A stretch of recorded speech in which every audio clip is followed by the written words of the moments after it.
안녕하세요. 다솜 요양복지TV 다솜쌤입니다. 1장 요양보호개론 잘 따라오셨나요? 2장 요양보호 관련 기초 지식은 저와 함께 공부하도록 할 건데요. 선생님들께 이해하기 쉽도록 강의하도록 노력하겠습니다. 먼저 노화에 따른 변화와 질환 보시겠습니다. 노인성 질환에 대해서 나오네요. 노인성 질환의 특성, 이것을 보기 전에 우리 앞서 배웠던 노인의 신체적인 특성 기억하시나요? 노인의 신체적인 특성. 노인의 신체적인 특성으로 어떤 것들이 있었죠? 노인의 신체적인 특성. 여기에는 뭐 기능이 감소된다, 저하된다, 또 악화된다 라는 말이 계속 반복적으로 나오는 것을 볼 수 있었습니다. 이것을 전제 하에 두고 보도록 할게요. 첫 번째, 노인성 질환은 단독으로 발생하는 경우가 드물다. 이 말은 한 가지만 질환이 발생하는 것은 거의 없고 두 가지, 세 가지 정도 동반해서 질환이 생긴다라고 보시면 되세요. 그래서 우리 주변의 어르신들 보면은 고혈압 있으신 분들은 당뇨도 볼 수 있고 또 고지혈증도 볼 수 있고 뇌경색약도 먹고 뇌출혈도 겪으신 분들을 보신 적이 있을 거예요. 두 번째, 정상적인 노화 과정과 구분하기 어렵다. 네, 정상적인 노화 과정과 노인성 질환은 구분하기 어렵습니다. 대체로 어르신들이 연세가 되면은 무릎에 통증을 호소하시잖아요. 근데 이게 연세가 들어서 통증이 생기는 건지 아니면은 무릎에 염증이 생겨서 통증을 호소하는 건지 정확하게 구분하기가 어렵습니다. 그걸로 인해서 이제 또 원인이 불명확하게 되고요. 그 다음으로 대부분 만성퇴행성 질환을 앓고 있습니다. 대부분 만성퇴행성 질환을 앓는다. 이것은 어떤 말이냐? 노화를 말한다고 보시면 돼요. 노화. 네. 노화를 겪는 것은 만성퇴행성 질환 중 하나다.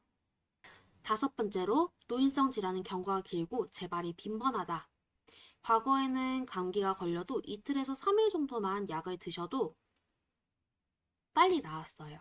근데 연세가 들고 나이가 드시면은 이틀에서 3일 먹었던 것이 5일 먹고 일주일 먹고 심하면은 병원에 입원하시는 것도 저희가 볼 수 있고요. 한 번 걸릴 때 다 거기서 끝나는 게 아니고 재발되고 또 걸리고 또 걸리고 이런 것을 저희가 확인할 수 있습니다. 여섯 번째, 노인성 질환은 합병증이 생기기 쉽습니다. 노인은 질환에 노출이 많이 되어 있잖아요.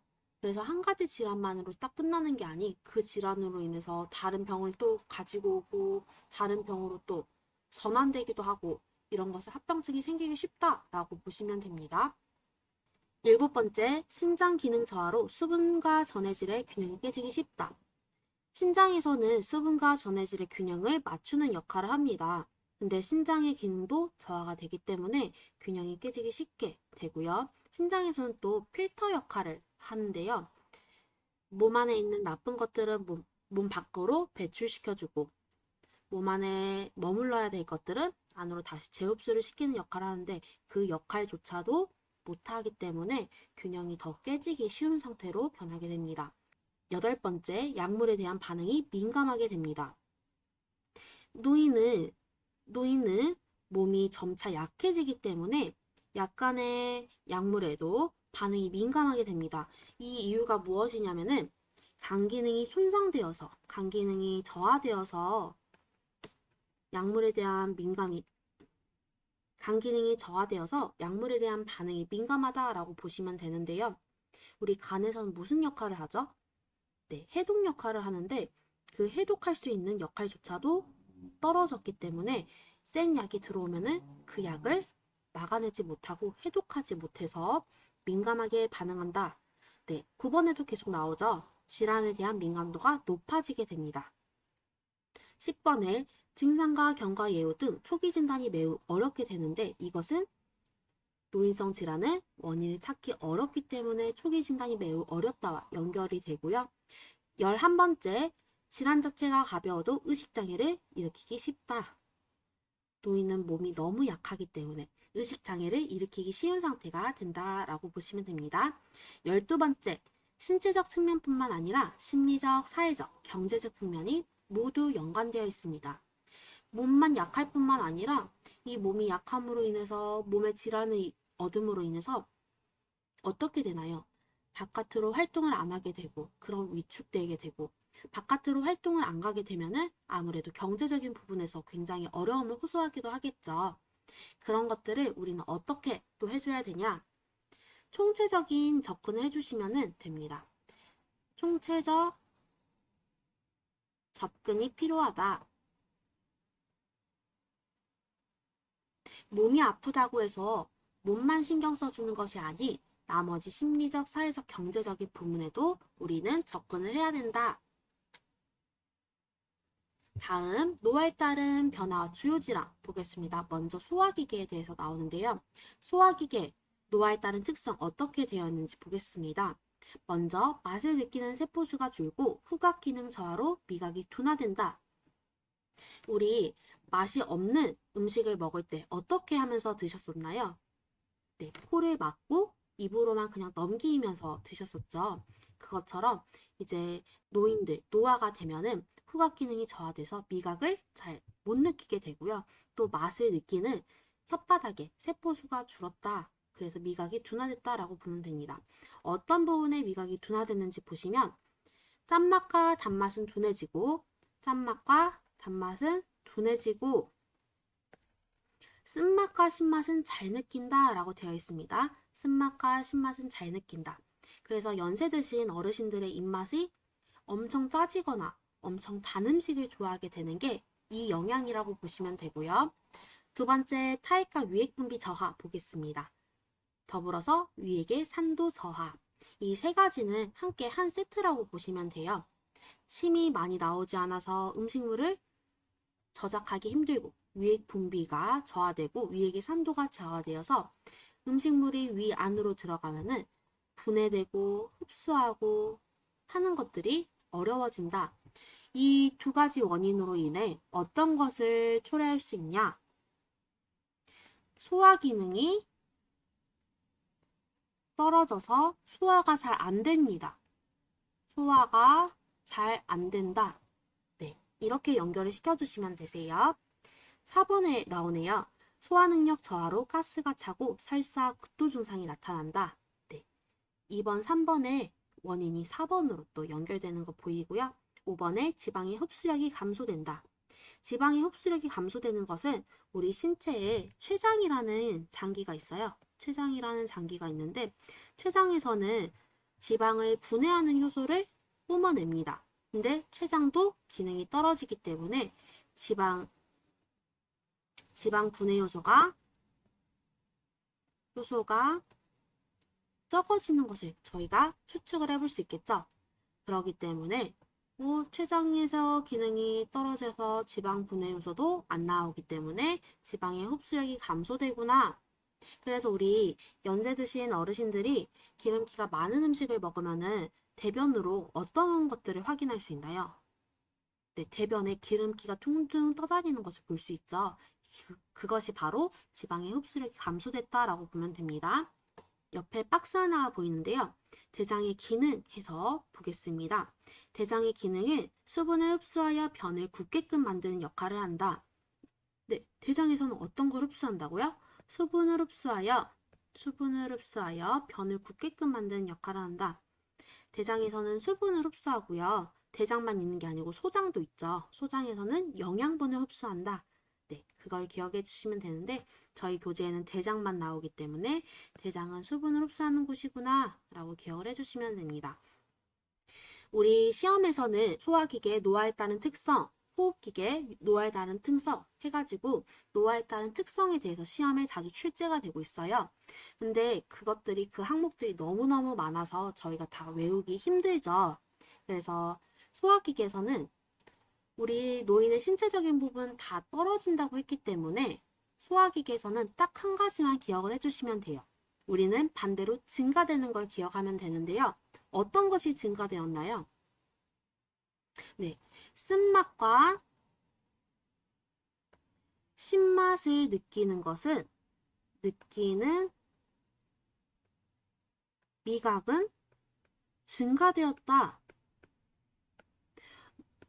이것만 기억을 하시면은 소화기계의 노화에 따른 특성에서는 신맛과 쓴맛을 느끼는 미각은 증가되고 나머지는 다 감소됐구나. 이렇게만 기억을 하시면은 문제 푸시는데 조금 더 쉽게 푸실 수 있으실 것 같아요.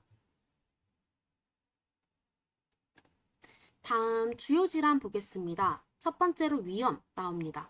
위염은 점막에 염증이 생긴 것으로 관련 요인으로는 자극적인 약물이나 화학 성분 섭취, 과식 등 무절제한 식습관으로 인해 위에 염증이 생긴 겁니다. 위를 막 괴롭혔기 때문에 위에 염증이 생긴 거다라고 보시면 되고요. 위염의 증상을 보시면 위염의 증상은 식사 후 위가 무겁거나 부푼 듯한 팽만감을 보이며 두 번째 중요한데요. 식후 3시간에서 4시간 후 공복 시 발생하는 명치 부위에 심한 통증이 나타납니다. 식후 3시간에서 4시간 후에 공복 시에 발생하는 명치 부위의 심한 통증이 위염의 주 증상이다 라고 보시면 되세요. 치료 및 예방으로는 하루 정도 금식을 하는 것이 좋은데 금식할 때에는 충분한 수분 섭취가 필요합니다. 충분한 수분 섭취 해주셔야 되고요.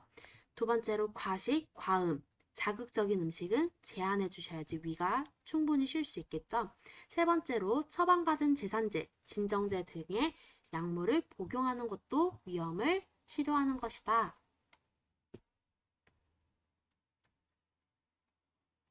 그 다음 두 번째 위궤양 보도록 하겠습니다. 위궤양. 위궤양은 위벽의 정막뿐 아니라 근육층까지 손상된 위장병입니다. 위염은 점막에만 염증이 생겼는데 위궤양에는 근육층까지 손상이 됐다라는 걸 볼 수 있습니다. 관련 요인으로는 잘못된 식습관으로 인한 위 점막의 손상, 또 스트레스 및 커피, 담배, 알코올 등 자극적인 음식물 섭취를 했을 때 위궤양이 발생할 수 있고요. 세 번째, 위내 헬리코박터균에 의한 감염이 위궤양을 유발시킨다. 우리 헬리코박터균 어디서 많이 들어보시지 않으셨어요? 네, 그 윌이라는 요구르트 있죠. 거기에서 헬리코박터균 예방, 헬리코박터균 제거 이렇게 많이 선전이 돼서 나오는데 위 하면 헬리코박터균 치료 이렇게 꼭 기억을 해주시면 되겠습니다. 증상으로는 새벽 한두 시에 발생하는 속쓰림과 상복부의 불편감이 나타나고요. 위궤양은 새벽 한두 시에 발생한다. 위험은 언제였죠? 위험은 네, 맞습니다. 식후 3시간에서 4시간 뒤였어요. 4시간 뒤. 어디에 발생했나요? 명치에 발생했습니다. 위궤양하고 위염 꼭 구분해 주셔야 되겠죠. 심한 경우에는 위출혈, 위천공, 위협착이 발생한다. 위천공은 구멍이 뚫렸다는 거고 위협착은 붙어버렸다 라는 말입니다. 치료 및 예방을 보실게요. 약물요법과 함께 알맞은 식이요법이 필요하고 절대 금연한다. 절대 금연한다. 지금 근육층까지 손상된 상태이기 때문에 나쁜 연기가 들어가게 되면은 발암물질과 유해물질로 인해서 위궤양을 더 악화시키기 때문에 절대 금연해 주셔야 되고요. 세 번째, 위출혈, 천공, 협착 발생 시 지체 없이 치료가 필요하다라고 되어 있습니다.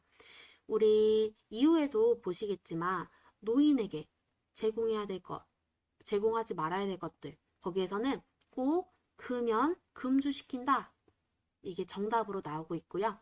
특히 또 지금 저희가 소화기계를 보고 있죠. 소화기계에서는 적절한 식이요법을 지킨다. 자극적인 음식은 주지 않는다. 수분 섭취를 많이 한다. 이런 것들이 계속 공통적으로 나오고 있습니다. 세 번째 위암 보겠습니다. 위암은 암세포가 점막 또는 점막 하층에 퍼져 있는 상태고요. 관련 요인으로는 짠 음식, 염장식품 섭취, 위암의 가족력, 흡연이 있고요. 암 종류 같은 경우는 가족력이 많이 나타나게 됩니다.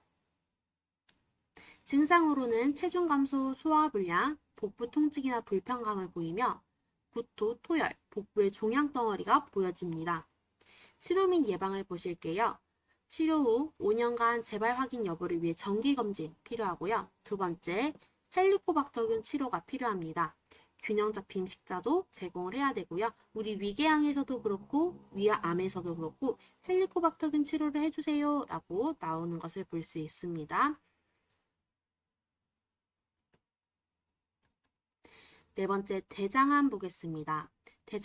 대장암은 맹장, 결장과 직장에 생기는 악성 종양이라고 보시면 되는데요.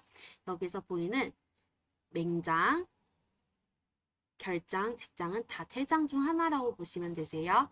관련 요인으로는 대장 용종의 과거력, 대장암의 가족력, 알코올, 고지방, 고칼로리, 저섬유소, 가공 정제된 저잔여식의 섭취가 대장암의 관련 요인이고요. 저섬유소라고 하면 섬유질이 없는 음식이라고 보시면 돼요. 섬유질 없는 거. 가공 정제된 저잔여식의 섭취는 저잔여식이라는 게 무엇이냐면은 건더기가 없는 거예요. 건더기 없는 거. 그래서 우리 젊은 사람들 같은 경우에는 음료수를 식사 대용으로 많이 하시죠. 음료수를 이런 건더기가 없는 음식을 식사 대용으로 계속 먹게 되면은 대장암의 발생 위험이 높다라고 보시면 됩니다. 대장암의 증상으로는 장 습관의 변화와 장 폐색, 혈변, 직장 출혈, 점액 분변이 나타나게 됩니다. 혈변은 변에 피가 섞여져 나오는 거고요. 직장 출혈은 항문으로 도달하기 전에 곧게 뻗어져 있는 장을 직장이라고 하는데 거기에서 출혈이 나오는 것을 말합니다. 점액 분변은 우리 선생님들 올챙이야 아세요? 네, 대변이 동글동글하게 뽕뽕뽕 이렇게 나오면은 대변 주위에 올챙이 아래 겉에 붙어져 있는 것처럼 투명한 이런 액체 같은 게 있어요. 이렇게 나온 대변의 형태를 점액 분변이다. 끈적끈적하게 생긴 변이 나오면 점액 분변이다 라고 보시면 되고요. 대장암에서도 앞에서 나왔던 것처럼 체중 감소 나오게 됩니다. 대장암 환자의 식이요법 굉장히 중요합니다. 어떻게 해줘야 되냐? 소량씩 규칙적으로 섭취하고 식물성 지방 섭취를 해줘야 된다. 네, 동물성 지방은 노인들에게 많이 권장하지는 않고 식물성 지방 섭취하도록 하고요. 두 번째 중요하죠. 통곡식 현미밥, 생채소, 생과일을 많이 섭취해서 대장암을 예방할 수 있어야 되고요. 또 치료할 수 있어야 됩니다. 대장암을 유발시키는 요인 중에 저섬유소하고 저잔여식이가 원인이었기 때문에 섬유질이 많고 또 저잔여식이가 아닌 음식들을 제공함으로 대장암을 또 치료 및 예방할 수 있고요. 세 번째, 하루에 6에서 8잔 생수 마시기 있습니다. 생수 마시기. 여기 단독으로 또 나와 있죠. 우리 대장에서는 어떤 역할을 한다 했죠? 대장에서는 수분 흡수 한다고 했기 때문에 당연히 대장의 원활한 기능을 위해서는 충분한 수분 섭취가 필요하다고 기억해 주세요. 다섯 번째, 설사 보겠습니다. 설사의 관련 요인은 하재 등 약물의 남용이 설사를 유발시키고 소화 기능의 저하, 병원균에 오염된 음식물, 식중독이 설사를 유발시킵니다. 여기에서 나오는 하재 같은 경우에는 우리 변비가 있으신 분들은 변비약을 먹어가지고 대변에 나오게 하죠. 네, 변비약을 너무 많이 먹게 되면은 오히려 부작용으로 설사가 나타난다라고 보시면 됩니다. 증상으로는 적게는 1회, 많으면 수십 회 수분이 많은 상태의 변을 몸 밖으로 배출하는 증상이 보이고 치료 및 예방으로는 음식물 섭취량을 줄이고 물을 충분히 마셔 탈수를 예방하는 방법이 있고 두 번째, 반드시 의사의 지시에 따라 지사제를 복용하셔야 됩니다. 노인들 같은 경우에는 기존에 복용하시던 약물이 너무너무 많기 때문에 반드시 의사의 지시에 따라 지사제를 복용하셔야 되고요. 세 번째, 장 운동을 증가시키는 음식의 섭취는 금지해야 된다. 장 운동을 증가시키는 음식의 섭취는 금지. 지금 장이 제 상태가 아닌데 오히려 역효과로 장 운동을 증가시키는 음식을 준다. 그러면은 설사가 더 유발될 수 있겠죠.